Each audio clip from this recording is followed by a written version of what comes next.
السلام علیکم۔ Daily golf Urdu میں خوش آمدید۔ مشہور لاٹری اسکیم لوٹو اب نئے نام سے لوگوں کو مالا مال کرے گی۔ انعامی رقوم میں بھی اضافہ کر دیا گیا۔ ایمریٹس کی لوٹو لاٹری اسکیم جو اب تک سینکڑوں افراد کی قسمتیں بدل کر انہیں مالا مال بنا چکی ہے، اب اس ڈیجیٹل لاٹری کا نام بدل کر محظوظ رکھ دیا گیا ہے، جس کا عربی میں مطلب ہے خوش نصیب یا خوش قسمت۔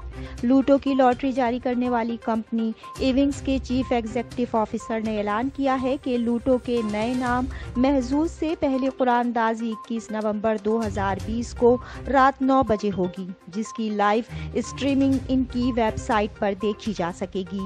ابوظہبی پولیس نے ٹریفک پوائنٹس ختم کرانے کی اسکیم متعارف کرا دی۔ ضبط شدہ لائسنس بھی واپس مل سکتا ہے۔ ڈائریکٹر آف پولیس نے بتایا کہ پولیس کی جانب سے لوگوں میں ٹریفک سیکیورٹی کا شعور بڑھانے کے لیے ڈرائیورز کے لیے خصوصی ٹریننگ پروگرامز کا انعقاد کیا گیا ہے، جس کے تحت رواں سال کے ماہ جنوری سے ستمبر تک ٹریفک خلاف ورزیوں میں ملوث 764 ڈرائیورز کو خصوصی کورسز کروا کر ان کے ضبط کیے گئے ڈرائیونگ لائسنس واپس کر دیے گئے ہیں۔ اس کے علاوہ جن ڈرائیورز پر ٹریفک خلاف ورزیوں کے باعث ٹریفک پوائنٹس 23 یا اس سے کم ہوتے ہیں، اگر وہ سال میں ایک بار اس تربیتی پروگرام میں حصہ لیتے ہیں تو کورس کی تکمیل پر ان کے 8 ٹریفک پوائنٹس ختم کر دیے جاتے ہیں۔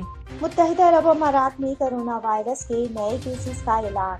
متحدہ عرب امارات میں 20 نومبر بروز جمعہ کرونا وائرس کے 1269 نئے کیسز ریکارڈ، جبکہ امارات کی وزارت صحت کی جانب سے جاری اعداد و شمار کے مطابق متاثرین کی مجموعی تعداد 1,56,523 تک جا پہنچی ہے۔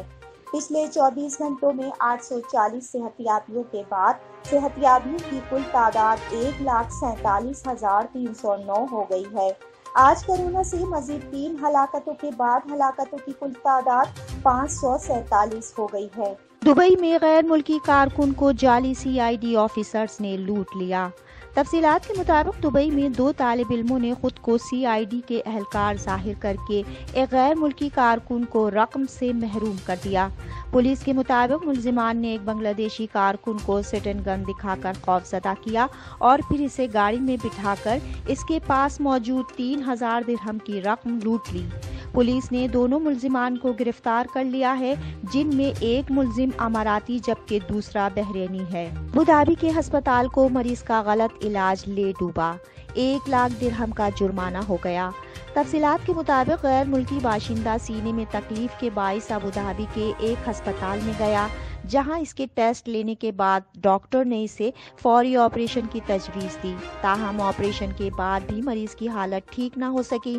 غیر ملکی مریض اپنے ملک واپس چلا گیا تو وہاں سے اسے دوبارہ دل کی تکلیف محسوس ہوئی۔ ایک ہسپتال میں چیک کرایا تو ڈاکٹرز نے بتایا کہ ابوظہبی کے ہسپتال میں ہونے والے آپریشن ٹھیک طرح سے نہیں ہوا۔ بچوں سے زیادتی اور ویڈیو اسکینڈل، بدنام زمانہ ڈارک ویب کے سرغنہ سہیل ایاز کو 3 بار سزائے موت سنا دی گئی۔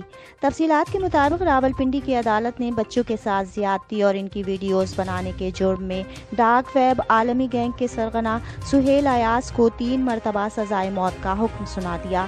عدالت کا کہنا تھا کہ مجرم سہیل ایاز نے سینکڑوں بچوں کے ساتھ زیادتی کی اور ان کی تصاویر اور ویڈیوز کو ڈارک ویب پر ڈالا۔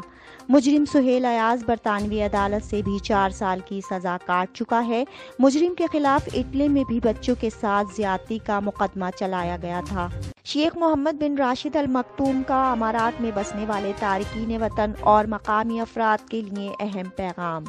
شیخ محمد کا کہنا تھا کہ آج سے 50 سال پہلے امارات کے بانیوں نے امارات کا مستقبل شاندار بنانے کے لیے ایک مشن کے تحت لوگوں کو ترقیاتی منصوبوں میں شامل کیا، جس کا کامیاب نتیجہ آج ہمارے سامنے ہے۔ ان حکمرانوں نے صحرا کے ٹیلوں سے ترقی کی شروعات کی۔ آج ان کا مشن تاریخی کامیابی کی صورت میں سامنے آیا، جس کے باعث آج یہاں پر ایک جدید ترین معاشرہ وجود میں آ چکا ہے۔ آج ہم ایک بار پھر امارات کے بانیوں کے مشن کا احیا کر کے اگلے 50 سالہ ترقی کے منصوبوں میں لوگوں کو بھی شریک کر رہے ہیں۔